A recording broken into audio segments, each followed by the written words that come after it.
இயேசு கிறிஸ்துவின் நாமத்தினாலே எங்கும் நிறைந்தவர் ஒளியின் சார்பாக வாழ்த்துக்களை தெரிவித்துக் கொள்கிறேன். இந்த காலவெளியிலும் கூட கர்த்தருடைய வார்த்தையிலிருந்து சில விஷயங்களை நாம் தியானிக்க போகிறோம். இன்னைக்கு ஆதாரமாக எடுத்துக்கொண்ட வேத வசனம் நீதிமொழிகள் எழுதுகிற புத்தகம் 4ஆம் அதிகாரம் 18ஆம் வசனத்தை நம்ம மையம் வச்சு பார்க்க போகிறோம்.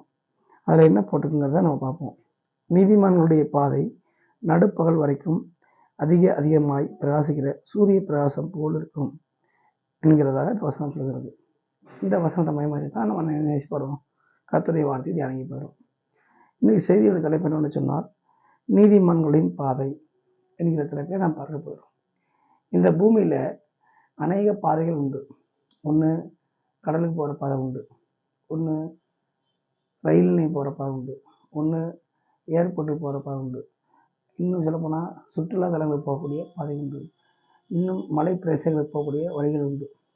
அது மாத்திரமல்ல, முக்கியமான புண்ணிய ஸ்தலங்களுக்கு செல்லக்கூடிய பாதைகள் உண்டு. இது போன்ற பலவிதமான பாதைகள் இந்த பூமியில் ஆங்காங்கே இருக்கிறது. இருந்தாலும் சிறப்பான ஒரு பாதை என்று சொல்லும்போது அது எதுனா நீதிமான்களின் பாதை அப்படின்னு வேதம் சொல்கிறது. இந்த நீதிமான்களின் பாதை அப்படின்னா என்ன அப்படின்னு பார்க்கும்போது, முதல் நீதிமான் அப்படின்னா யாருன்னா கர்த்தராகிய இயேசு கிறிஸ்துவை சொந்த ரட்சகராக ஏற்றுக்கொண்டு அவருக்காக வாழ்க்கையை அர்ப்பணித்த ஒவ்வொருவருடைய பேரும் நீதிமான் சொல்லப்படுது. அப்போ அவங்களுக்கென்று தேவன் நியமித்த பாதை தான் நீதிமான்களின் பாதை. அப்போ இந்த பூமியில் பலவிதமான பாதைகள் இருந்தாலும், பலவிதமான வழிகள் இருந்தாலும், தேவ பிள்ளைகளுக்கென்று தேவன் வகுத்து கொடுத்திருக்கிற சிறந்த ஒரு பாதை தான் நீதிமான்களின் பாதை. அந்த பாதை என்ன செய்யுது, எப்படி இருக்குது அப்படிங்கிறத நம்ம பார்க்க போகிறோம். அதுக்கு ஆதரவாக தான் இந்த நீதிமொழிகள் 4:18 பார்க்குறோம். நீதிமான்களுடைய பாதை நடுப்பகல் வரைக்கும் அதிகமாய் பிரகாசிக்கிற சூரிய பிரகாசம் போல் இருக்கும். அப்போ அந்த பாதை எப்படிப்பட்ட பாதைன்னா அது சூரிய பிரகாசமாக இருக்குமா, அதிகமாக பிரகாசிக்கக்கூடியதாக இருக்குமா நீதிமான்களின் பாதை. அந்த பாதையில் என்ன செய்யாது, இருள் இருக்காது, அங்கே தட்டி தளரக்கூடிய காரியம் இருக்காது, அங்கே கையிலாக கொடுக்கக்கூடிய அந்த அனுபவமும் இருக்காது. ஏன்னா முழுக்க சூரிய பிரகாசத்தையா போல அதிகமாக என்ன செய்யும், பிரகாசம் உள்ளதாக தான் இருக்குன்னு சொல்லி வேதத்தில் போட்டிருக்கு. அப்போ அப்படிப்பட்ட அந்த நீதிமான்களின் பாதை என்கிற தலைப்பில் தான் இன்றைக்கி நாம் பார்க்க போகிறோம். இந்த உலகத்தில் பலவிதமான ஊர்களுக்கு பலவிதமான பாதைகள் இருக்குது. அது குறிப்பிட்ட இடம் வரைக்கும் தான், குறிப்பிட்ட நேரம் வரைக்கும் தான் அங்கே செல்ல முடியும். இப்போ என்ன செய்வாங்க, இந்த நேரம் இங்கே திறக்கப்படாது, இந்த நேரம் அங்கே உள்ளே சொல்ல அனுமதி இல்லை அப்படின்னு சொல்லிடுவாங்க. ஆனால் நீதிமான்களின் பாதை அப்படி இல்லை. எந்த நேரமும் அது வெளிச்சமாக இருக்கும். ஏனென்றால் கர்த்தராகிய இயேசு கிறிஸ்து ஒளியாக வெளிச்சமாக நீதிமான்களுக்குள்ளாக வாசம் பண்ணுகிறவராக எப்பொழுதும் இருக்கிறபடினால் எனி டைம் அங்கே அடைப்பே கிடையாது, எனி டைம் இருளும் கிடையாது.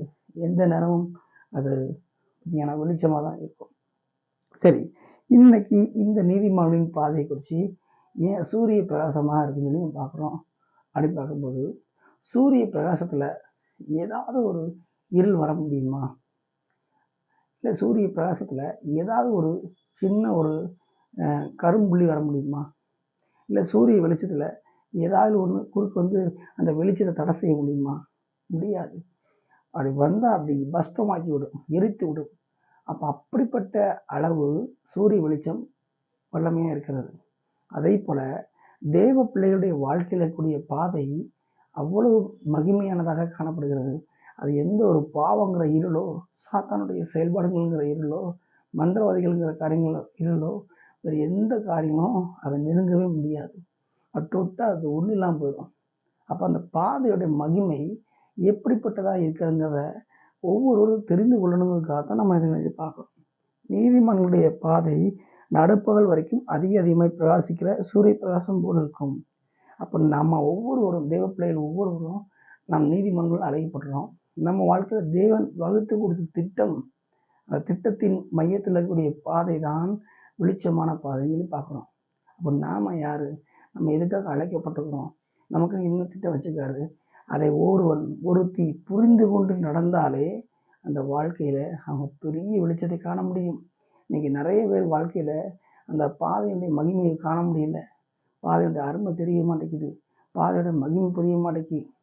தங்கள் வாழ்க்கையிலே தேவனுடைய திட்டத்தின் பாதை எப்படி என்பதை ஒவ்வொரு மனுஷனும் மனுஷியும் அறிந்து கொண்டாலே போதும். அது வெளிச்சத்தின் காரியங்களில் புரிந்து கொள்ள முடியும். அதில் அழகாக பயணிக்க முடியும்.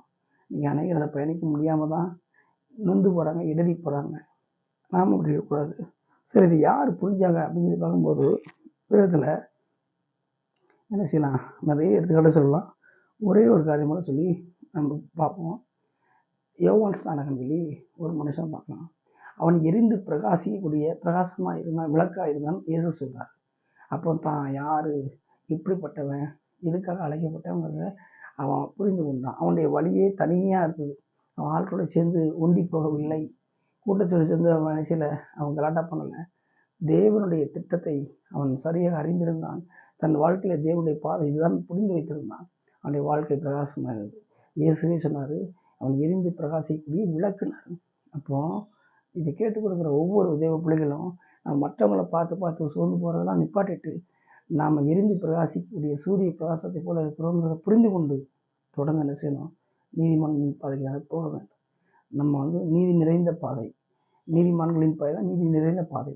அப்படிப்பட்ட பிரகாசமான பாதைக்கு கர்த்தர் நம்மளை வைத்திருக்காங்க. அதை புரிந்து கொண்டு தொடர்ந்து அந்த அனுபவங்களாக அந்த மகிமைகளாய் செல்ல வேண்டும் என்று சொல்லி உங்கள் அனைவரையும் இங்கும் நிறைந்த ஊழியம் வாழ்த்துகிறது. ஆமென்.